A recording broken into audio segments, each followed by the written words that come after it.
let's back up with some simple ideas. Sustained economic growth is the big challenge. Cities are often called engines of growth. You've heard that many times. Yes, sir? What do you mean by sustained economic growth is the challenge? Do you mean that's what you're trying to understand, or do you mean you're trying to continue it and make sure it stays doing that? It's the big deal. Okay, it's what you're, It's the what big, you're looking at. it's the big deal. It's not just what I'm looking at. It's the big deal, period. Have you heard of Deirdre McCloskey? No. She has 3 books you should read. I'm serious. It's the very big deal. Sustained economic growth is the very big deal. In other words, would you rather live in a place that's been growing at 1% a year for 100 years or 2% a year for 100 years? Do the math. 2% for 100 years is much better. Yes. Good. Okay, so cities are called the engines of growth. We know that. And I think that means cities are places where productivity and new ideas are spawned. That's what I think it means. Entrepreneurs are also often referred to as the engines of growth. So the question is, what do entrepreneurs in cities do? Most research on the topic that I'm talking about has relied on metropolitan area overall average density. So people who talk about this question will say inevitably density is the big deal, and here's the density of New York, here's the density of Los Angeles, then it's off to the races.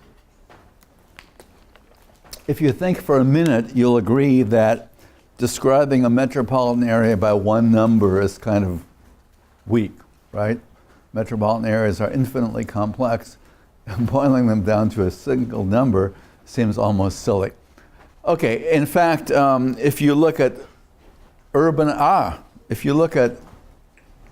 my mistake, if you look at urbanized UZAs, urbanized areas for America, and look at their average density, you'll see that the densest place in America for the last, 25 years at least, is Los Angeles. And if I tell you Los Angeles is the densest place in America, then your back will go up and you'll say, what the hell is he talking about? And what I'm trying to illustrate is this problem of overall averages, right? It doesn't help us. So actually, everybody in this room knows that cities are really about complex spatial arrangements. So it's our job to try to better understand what complex spatial arrangements are and what they do for us in terms of this productivity question, or the productivity question, which is the growth question. So prosperity is explained by, economists would say, the gains from trade. And the biggest deal in economics is specialization and exchange. Specialization and exchange means gains from trade. Gains from trade means we live in a non-zero sum world, bless it. And the fact that we live in a non-zero sum world means that we're all pretty well off, by historical standards at least. Now, most people have been through the class and have seen this before, but it's worth reiterating. What does it mean? It means most of us do one thing, but we consume and enjoy many things. We consume and enjoy the efforts of many, many, many people, most of whom are strangers who we don't even know, right? So if you've been through the course again, you've missed the story, because the story as it's presented in the textbook is via a horrible example of specialization and exchange between two countries or two people involving two goods and so on and so forth. And if you look at those examples, it's a pretty simple story, but it doesn't get at what's really going on. What's really going on is supply chains. And if you pick up any item in front of you and think about it for a minute, you'll realize that it's gotten to where it is right in front of you via a complex supply chain that you don't even know. It doesn't know you, you don't know it, right? And hundreds of strangers, right, cooperated to bring you this guy and this guy and that guy and so on and so on and so forth. So the specialization and exchange story is really a story about hundreds of people who you don't know spontaneously cooperating to form a supply chain to feed you and service you. And it works so well that we never talk about it, or we seldom talk about it. It works so well that we don't emphasize it enough. And so we're going to talk about a couple of things today. Talk about supply chains and their spatial realization. We're going to talk about supply chains for things as well as supply chains for ideas. Now, the name Ronald Coase should be familiar to everybody, and Ronald Coase, the most widely cited economist in the history of the world, wrote about transactions costs, and he wrote about what business firms do. He asked, why are there firms? He said, what do firms do? And firms are busy deciding what to make versus what to buy. And the what to make versus what to buy question is really quite complex. Try managing a business someday. And the trade-off that's involved in the what to make is you are busy trying to monitor a bunch of people and stay on top of what they do. You watched television last night, you watched the CEO of Wells Fargo who did not know what they do, or he said he didn't know what they do, right? So managing large numbers of people and managing what they do and making sure their incentives align with your incentives or the incentives of the owners is not so simple, right? Okay, so those are the costs of monitoring and managing, but if you outsource, you have the cost of transacting. So the cost of monitoring versus the cost of transacting govern the what to make, what to buy challenge, which every business on earth grapples with on a daily basis. So everybody in this room is interested in amending what Professor Coase was talking about and saying what to buy where. And I'm sure he must have thought about this somewhere in his illustrious long life, but he didn't write about it. Okay?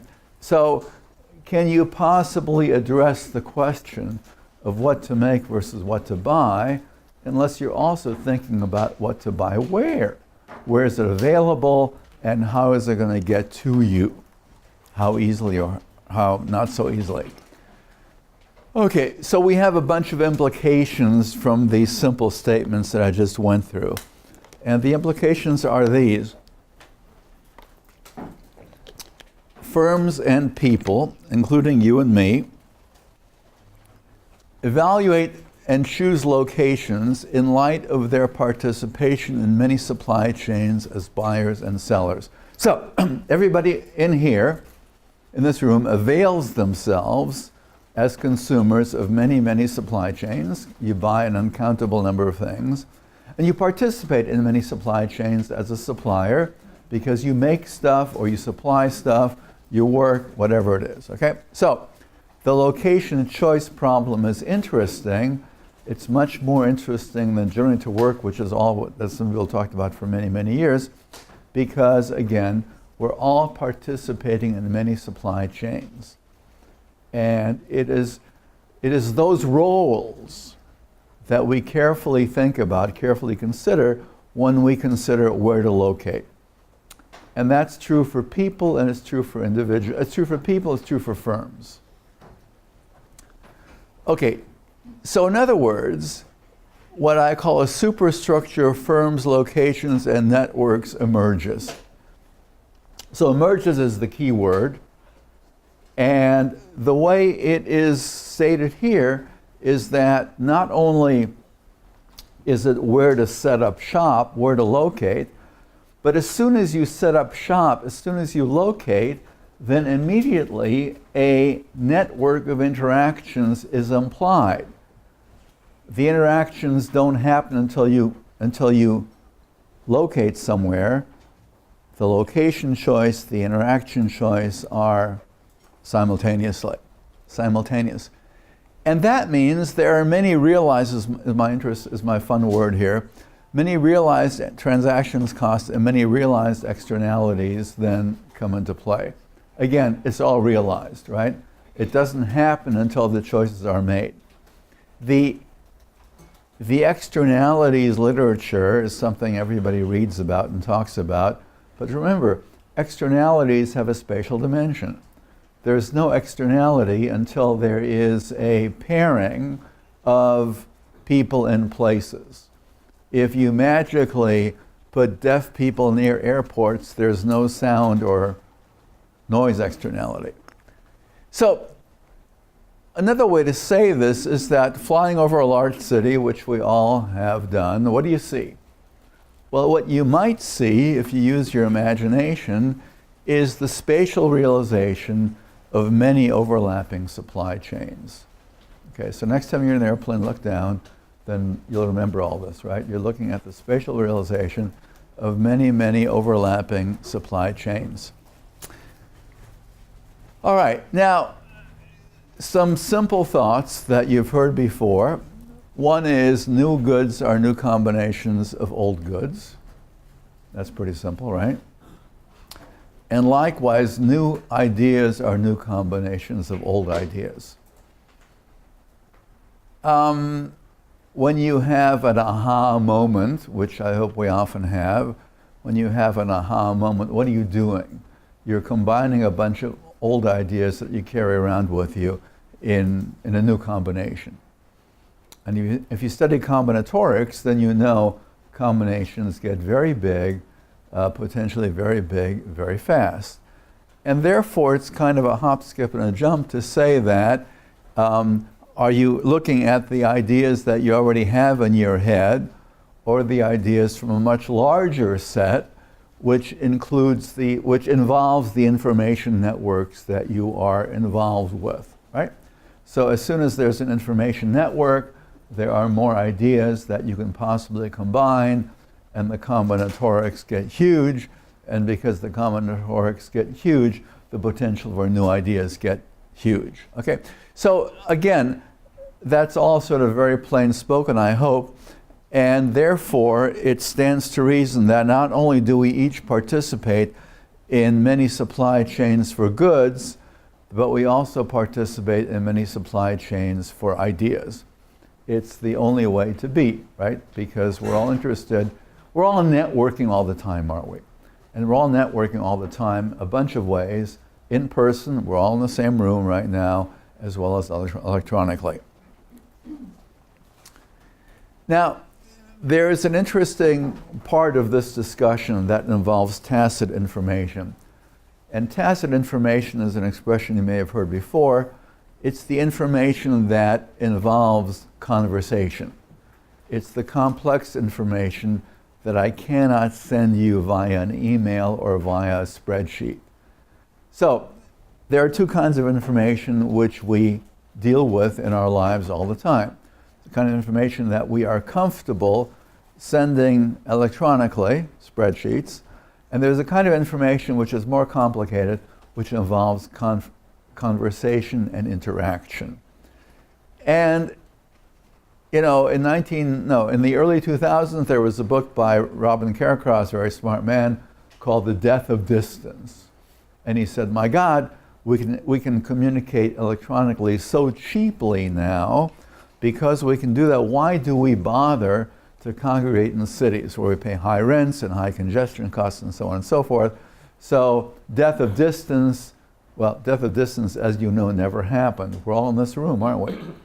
And we're all in this room. We all come to the campus, we drive to the campus, we get on airplanes to go to meetings, airplane passenger demand, hotel room demand is up. People still bother to be in the same room as other people because they understand the game. Because they understand there is something from personal interaction that you cannot get via electronic interaction. So not perfect substitutes by any means. And I think another way to say it is that we're keen, all of us, on establishing trust with the people we deal with. And especially if you're in business or maybe other walks of life also, establishing trust means looking in the other person's eyes and reading their faces, right? and understanding their reactions. So it's more than what's captured when we say conversation. It is human interaction. And we're all keen to figure out who we trust. And we're all keen to be trusted. And so the trust relationship is typically formed by person-to-person interaction. And again, we're all in this crowded room. We could be doing this electronically, but we chose not to. So Joe Mokyr, one of the smartest people alive, says, riding a bicycle or playing a musical instrument consists of neuromuscular movements that cannot be made entirely explicit. So, I can write you instructions on how to ride a bicycle and send you the page, and then here's the bicycle, and now read the page, go to it, right? And everybody has stories about instruction manuals that they've read that did them no good at all. So that's what we're into. All right, so supply chains for goods are pretty easily described, well, fairly easily described. And some of you may have worked with input-output models or input-output data or input-output tables, and those are the simplest way to describe supply chains for goods. And those are easily available, they're online, they are all over the place, and so that problem has more or less been addressed or been solved. But our story here is that supply chains for ideas are at least as important. So let's agree for just a moment that this problem has been solved empirically. But this is the big problem for people interested in cities. And so we understand that supply chains for ideas are out there, but how can we detect them in the cities, in the agglomerations that we see? So, just to summarize where so far, firms, businesses buy and sell goods, and they create and seek information and ideas, and they're busy networking. But people also buy and sell goods. They create and seek information, ideas, and stimuli. So they're both doing networking. So here's our friend Mokyr again, and he says, information, ideas, stimuli are hard to separate. Firms and people are incentivized to seek and exchange, and he contributes useful knowledge. So there's knowledge all over the place, go to Google, but it's your job to figure out which part of it is useful knowledge. Okay, so this research, the research we're talking about today, is what do observed employment location patterns in Los Angeles tell us about the questions that I've been asking. And we're looking at the proximity of firms to other firms, we're looking at proximity to firms in the same as well as other industries. We're looking at the proximity to trained workers. We're going to try to do that, and which proximities matter.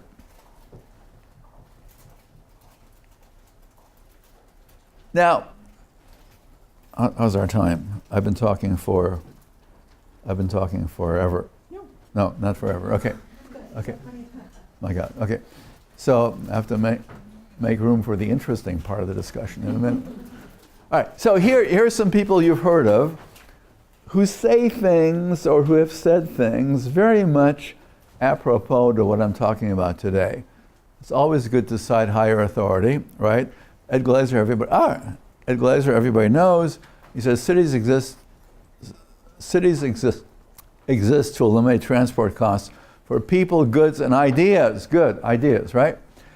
Jane Jacobs, who you've heard of, says their intricate order, a manifestation of the freedom of countless numbers of people to make and carry out countless plans, is in many ways a wonder. How'd you know all that stuff back in '61? Webster and Lyon, another book you should read, says the clustering of uses, spatial specialization is an ordering process with an analogous dynamic to the grouping of individuals into organizations or firms. Angel and Bly say something similar. Productive cities are rarely planned and built from scratch. They evolve, here's my favorite word, from the myriads of actions of their inhabitants. They're works in progress, as are we all, and they remain works in progress, responding as indeed they must to new challenges and new opportunities. These fellows say geographic proximity is the source to the source, matters when knowledge spillovers are informal and tacit in nature. There's that word tacit again. But when information is transmitted through formal ties between scientists and firms, geographic proximity is not necessary, since face-to-face contact does not occur by chance, but instead is carefully planned. Perhaps, and here's Glaser again, a central paradox of our times is that in cities, industrial agglomerations remain remarkably vital despite ever easier movement of goods and knowledge over space. And, how about this one? When co-location is infeasible, networks may be a substitute for agglomeration. This possibility of substitution means that small regions may survive and prosper. So here's our favorite map, which John and I looked at a while ago, which kicked off this research. So here's the Bay Area that you all know, and this says location of all software establishments in San Francisco Bay Area in 2013. So all these dots are these software establishments. And it looks like they're all over the place. It looks like they go beyond, I know what people mean by Silicon Valley, but I guess they mean the San Jose area. Well, the Bay Area is a lot bigger, right? And here are these software establishments. So are they clustering? Is that a cluster? Are they agglomerating? Are they networking? What are the densities? These are the words that we use all the time. But these simple words may fail us when we look at the complexity of the real world, right? So now here's a relevant quote. Here's some more literature. And these guys say urban networks seem to provide a substitute for the benefits of agglomeration. Right? Interesting, right? Urban networks seem to provide a substitute for the benefits of agglomeration. All right, here are some data you may have seen before. These are data that assembled by some friends from, I think these are NHTS 2000 and whatever, it doesn't say. Anyway, so here are commuting data for the US and for Los Angeles. These don't look so bad. These are minutes one way by private auto. And notice urban, suburban, what they call second city, not so different. Urban, suburban, what they call second city, not so different. What's second city? Oh, second city, I guess they mean the second biggest city in the metropolitan area. Oh, okay. Okay, good. And US and Los Angeles. In other words, there are no stark differences here. The urban sprawl story, which you've heard many times, is that things really go bad when you're not in the center, and that has not happened here. And then I dug up this just for fun. Back in 67 and 76, some people who we know and love at Caltrans and SCAG reported that average travel times were 24 and 24.4 minutes. You can add millions of people without things going really bad. In fact, our friend Alex Anas says the data on the largest US MSAs shows that commute times increase only slightly with city size.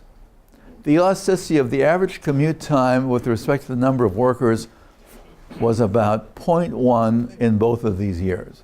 Okay, so you grow the city by 10% and commute times increase by 1%. That's pretty amazing. And that's either amazingly good luck or amazingly good planning, or it is the co-location of people, millions of people, who understand the game. All right, so we are interested, this is the last 20 minutes have been our throat clearing. Okay, we're all very interested in how this plays out below the MSA scale, particularly for Los Angeles. So let me introduce the guy who's done all the work on this, John Cho. To find employment and firm location patterns, we have used two data sets, InfoUSA and US in-plan input-output data. So we have, the most recent data we have is 2011 for InfoUSA and 2013 for US in-plan input-output data set. So we used these two data sets. Let me explain a little bit about the data we used. InfoUSA, it provides every firm location with the number of employees in the US, and it also provides the industry sector that the firm belongs to. So we aggregated the data into 37 industry sectors. That's sectoral aggregation. Then we aggregated that employment and firms into census block group. That is geographical aggregation. And then we calculated density of employment and firms by dividing the numbers by the size of the census block group. So we used both employment, total employment and firms, and density in our study. The other data set is US in-plan input-output data. It provides input-output dollar flows tables between sectors in the US economy. So again, we aggregated this data into 37 industry sectors and constructed a matrix of dollar flows among 37 sectors. Then input-output technical coefficients are calculated. And that coefficient shows the percentage of total inputs that are purchased by another sector, from another sector. So we used IO technical coefficient and also InfoUSA data set.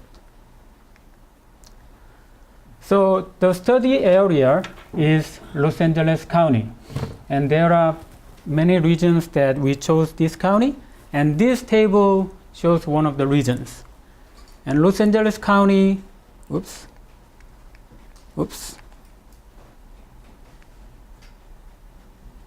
is the most populous among US counties.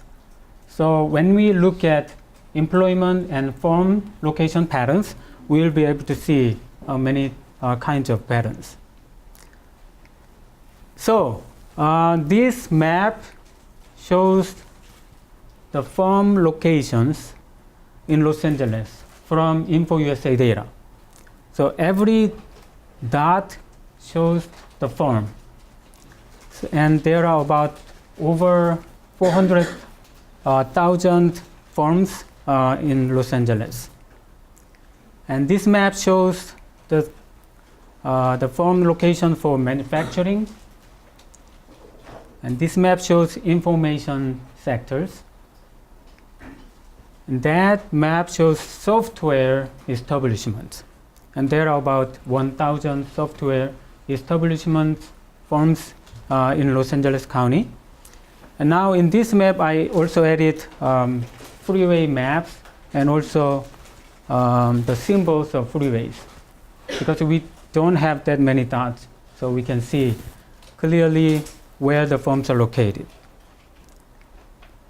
So some of the questions we have is that pairwise co-locations can be measured. So how can we explain it? And other location choices a function of shipping cost? If yes, then how much? And what can we say about the co-locations besides shipping costs? So these are the questions we had. So to answer the questions, we constructed a regression model, and the dependent variable is correlation coefficient of employments among 37 sectors in census block group. So there are 37 sectors, so there should be 666 correlation coefficients. For independent variable, we looked at input-output technical coefficients. So this is the matrix of dollar flows from sector to sector. And these IJ shows sales from sector I to sector J, kind of coefficient. And J to I shows the purchase of sector I from sector J. So we used this IJ coefficient and JI coefficient as an independent variable for our regression. And this is the result of that regression. So we see that both of the coefficients are statistically significant. And the R square is about 4%. So we can say that economizing on shipment costs explains a small amount of co-location. So then what can we say about the co-locations besides shipping cost?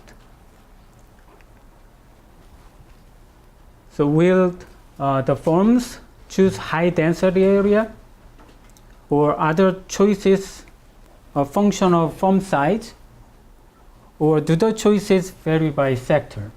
So these are the questions that we wanted to answer. So to get some idea, we divided the whole census block group into quintiles. So this table shows the manufacturing firms, and these columns shows quintiles based on manufacturing sector density. So the second row shows the range of manufacturing firm density, the employment density for each quintile. And for each quintile, we calculated total employment and total number of firms. Then calculated the percentage of the employment and firms in each quintile. And we repeated this process based on total employment density too. So there are two quintiles, one for its own density, the other one is for total employment density. And we repeated this process for information sector and publishing sector, and software establishment sector. Sorry, which goes back to that map of San Francisco where we started. Mm-hmm. Go ahead, sorry. Yep, and this is the summary table of the tables that I have shown you. So there are manufacturing sector, information sector, software sector, and software sector includes software publishers, data processing, and custom computer programming services. And publishing sector includes software publishers and also newspaper and book publishers. So these three sectors and these two sectors are included in information. So we are comparing manufacturing sector and information sector. And we see that manufacturing firms are located in mostly high density areas. When we applied each own sector, manufacturing density, it's 64%. When we applied total employment density, it was about 61%. And when we look at information sector, it's similar, but a little bit less than manufacturing. When we look at software and publishing, many firms are spread out. So there are only 36% of firms located in the highest density area. So these are the summary of the findings. When we compare same sector attraction, which means same sector density, and all sector, which means total density, manufacturing firms both seek high density area, and we see that information sector shows a similar pattern. But when we look at the software establishment sector, it's less attached to the highest density areas. When we apply the same sector, it may show that they are able to fulfill information needs in wider set of settings. And publishing sector also shows similar result.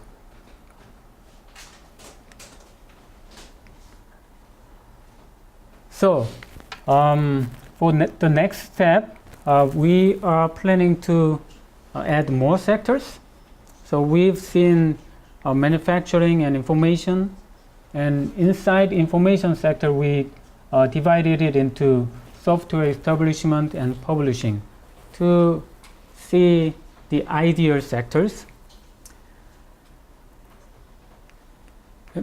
And we are planning to disaggregate the sectors we have looked at it, and we've seen just quintiles, so we may see more densities.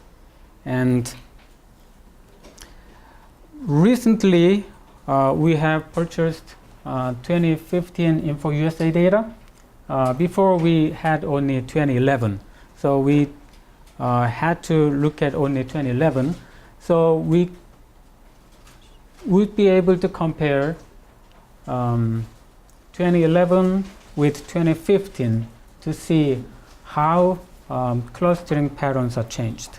Would you be kind enough to share your hypothesis? What was the hypothesis that got you to begin looking at all this? Well, we're interested, right. Good question. We're interested in the clustering question, right? And the clustering question is a density question, or is operationalized as a density question. So we're asking which sector cares about which densities? Is that clear? What sectors that you identified here? Right. And what John talked about is that density matters differently to different sectors.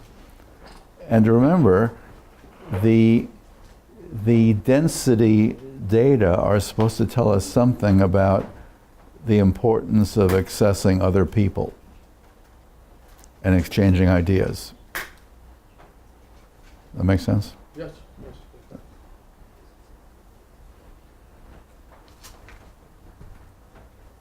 You got this deep across industry sectors, and I'm wondering whether you have any potential explanations explaining this difference in across sectors.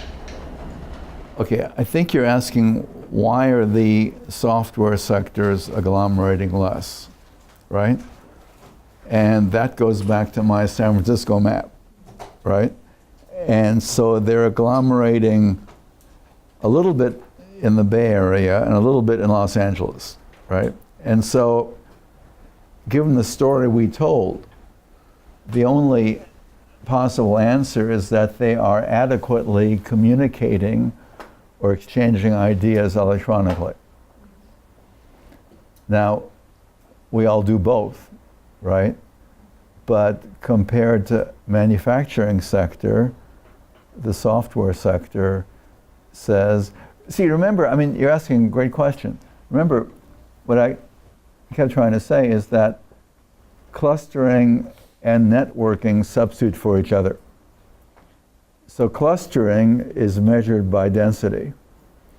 And when you see people okay with a lesser density, it has to be presumed, or it has to be concluded, that they're okay to exchange information and ideas via networking. Okay. And does that also apply to publishing industry? To publication industry? Yes. Well, mostly to software industry. But it's a matter of degree for all industries. So everybody does both, right? And everybody cares about ideas. Everybody cares about talking to other people. And the extent to which they talk in person and the extent to which they network is roughly measured by density. So we looked at only Los Angeles County.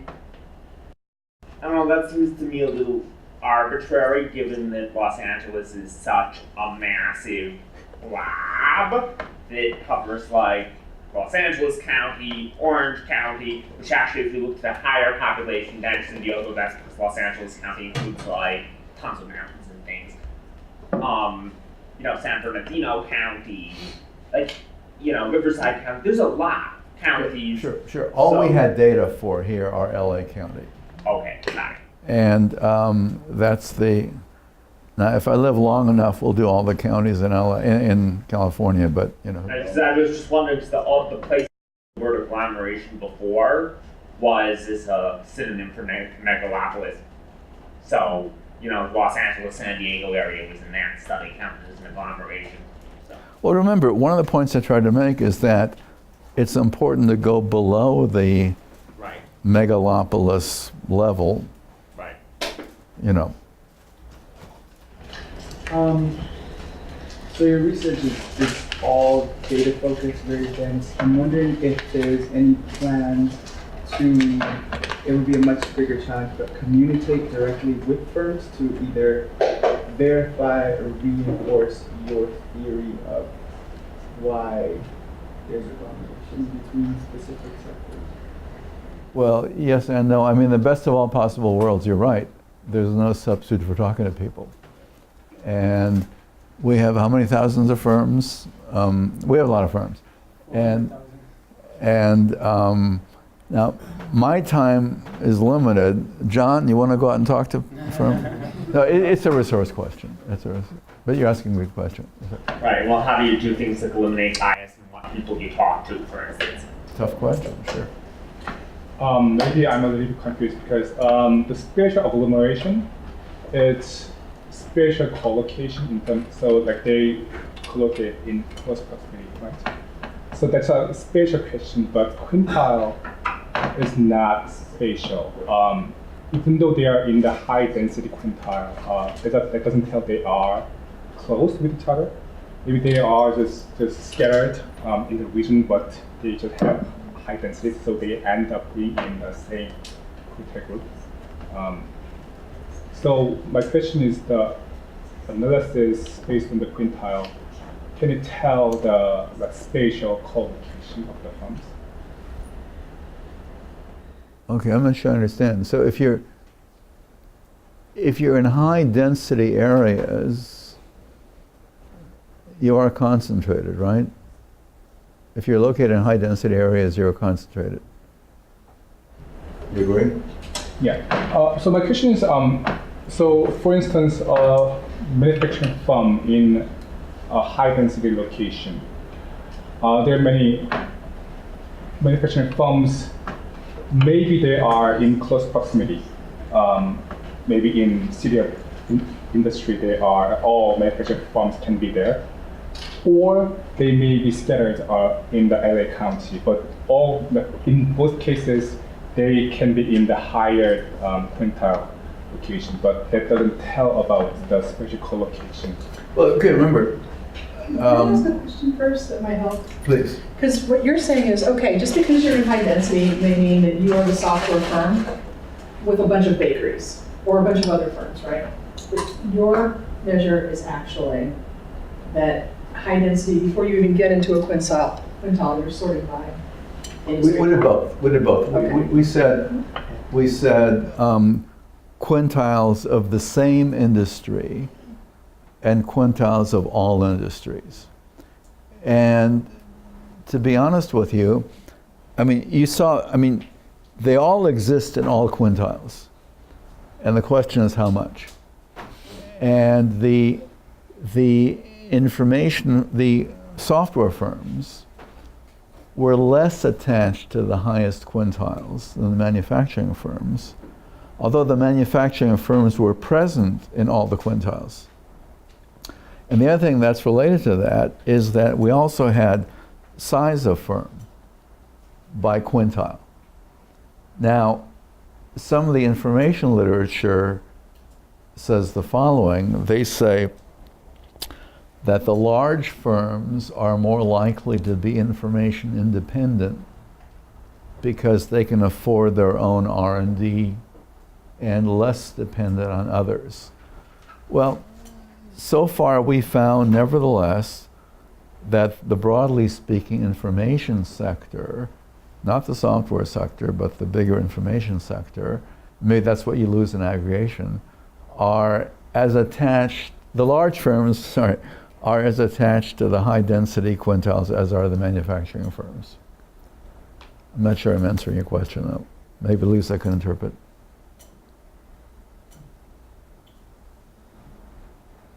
I may have to think more. Send me an email. Let's go.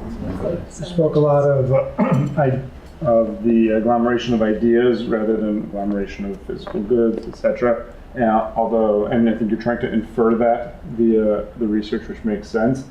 Have you considered using patent data as more of evidence of ideas, which I think can be spatially referenced now with some massaging, and it fits in, given, LA County is a smaller area, you could probably use the Google Patent Index spatial reference to your locations. Thank you.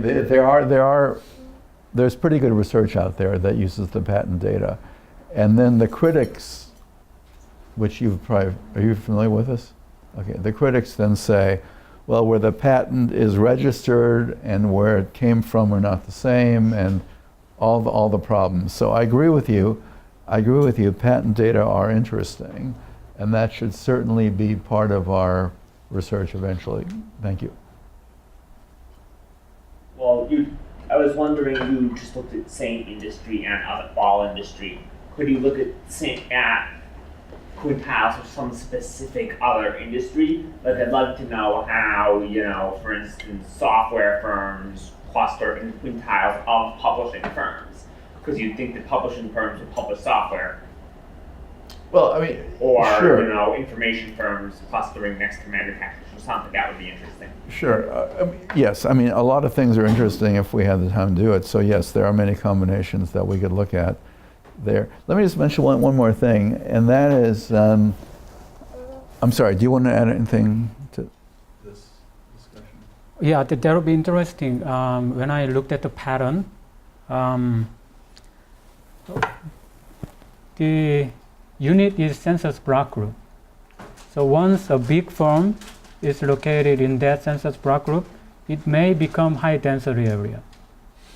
So we need to also take into account the big firms, the impact of big firms for the high density area. And then looking at the pairs of industry will be interesting, even in maps and also tables.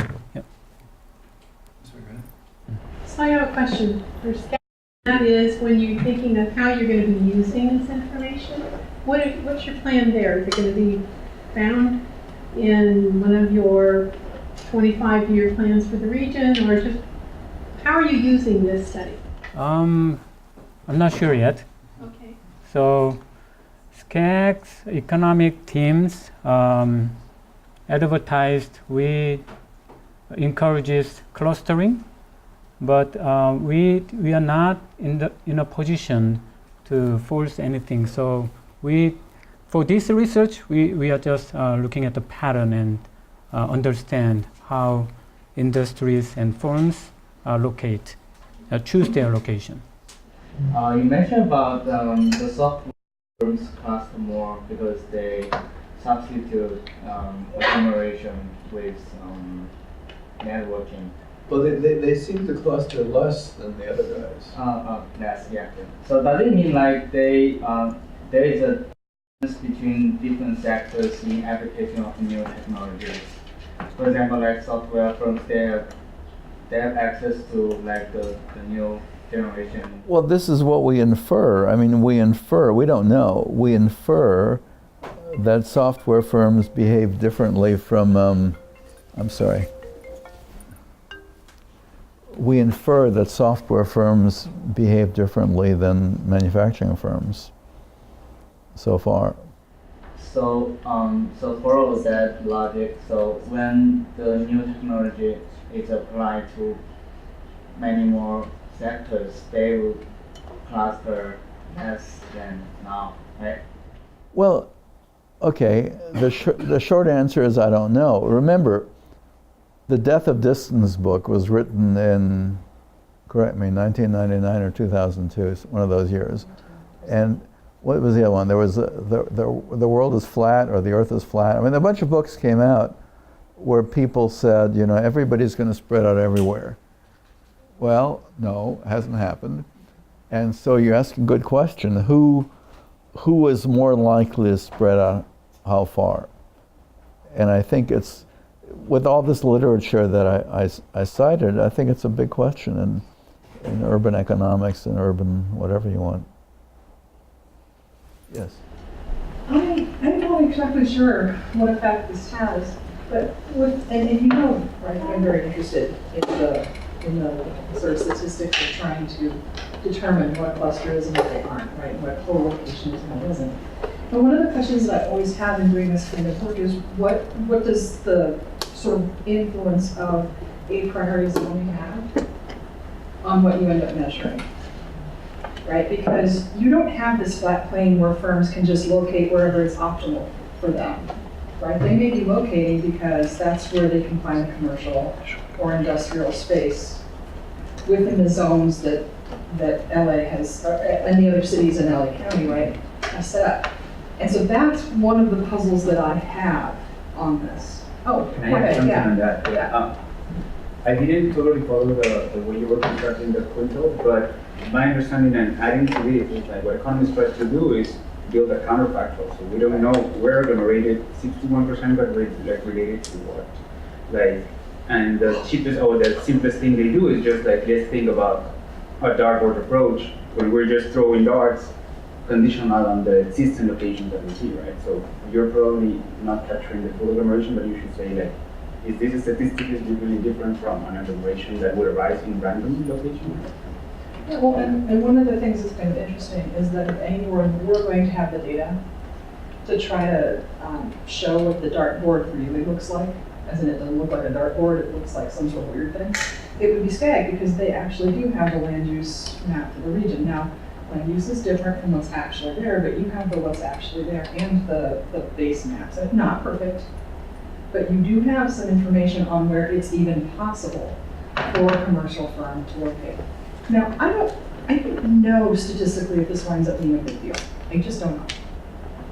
I think theoretically it's a problem. I don't know if pragmatically it is, and it probably wouldn't alter the within, the among industries differences that you're detecting. You want I didn't think about it, but it would be a good idea to add zoning. I mean, some busybody planner has already decided where these firms may go. That's the favorite theme, right? My limited experience on this is that what the plans say and what the plans do vary a lot. But zoning is not a matter of just planning. It's a legal regime that sort of allows What they- for purchase and what Right. they can. What the rules say and what happens on the ground are not so easy to pinpoint. But you have firm data, you have employment data, and you have the land use data, so you'd actually be able to prove to people like me that we should shut our K-calls. No. Right? You would have evidence. I want to prove to her damn thing. Okay, if it happens a third time, you are getting thoroughly mocked. Wait, is that already getting thoroughly mad? I'll get a hammer like Hillary's people and smash the thing. Anyway. Lisa asked a great question. There's the Brookings study, the Brookings-Pendall, the Pendall study, which I think all of us should be looking at, and where these researchers tried very hard to categorize planning approaches. And they did a factor analysis. They talked to 300 different planning agents, 3,000 planning agencies. They did big surveys. What do you do? They had a ton of answers. They did a factor analysis. They said there are 8 kinds of planning, right? That's what factor analysis does for you, right? Then, with their 8 kinds of planning, they're able to predict nothing. Now, that's an interesting question. That's not my question. I didn't say it's your question. I'm saying the question between what's on the ground. Sorry, between what's on the ground and what do they say they want to do is a tough one. All right. You understand my problem, right? Yeah. Okay. I simply don't. And Jorge understands it too, because this is a question about what's going to happen with your coefficients, because you're talking about it. The differences in distances are altered when you don't have the full space. Yeah. So anyway, this is boring for people who aren't nerds. No, it's a good question. Yes. I don't find it boring, but how do I know about your statement? I'm a nerd.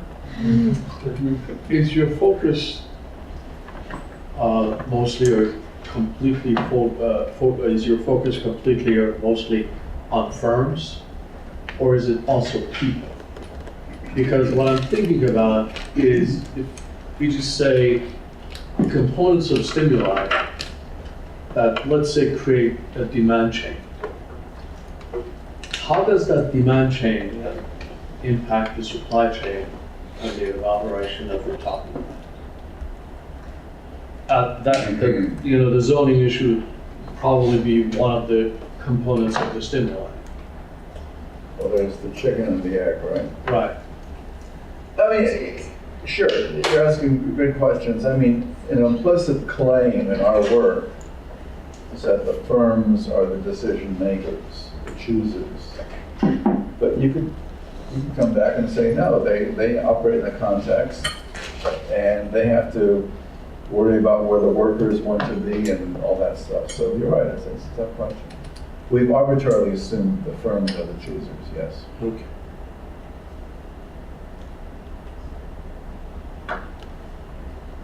Is that it? We're not going to let them off that easy, are we? Well, I guess you guys earned your lunch. Thank you guys. Thank you.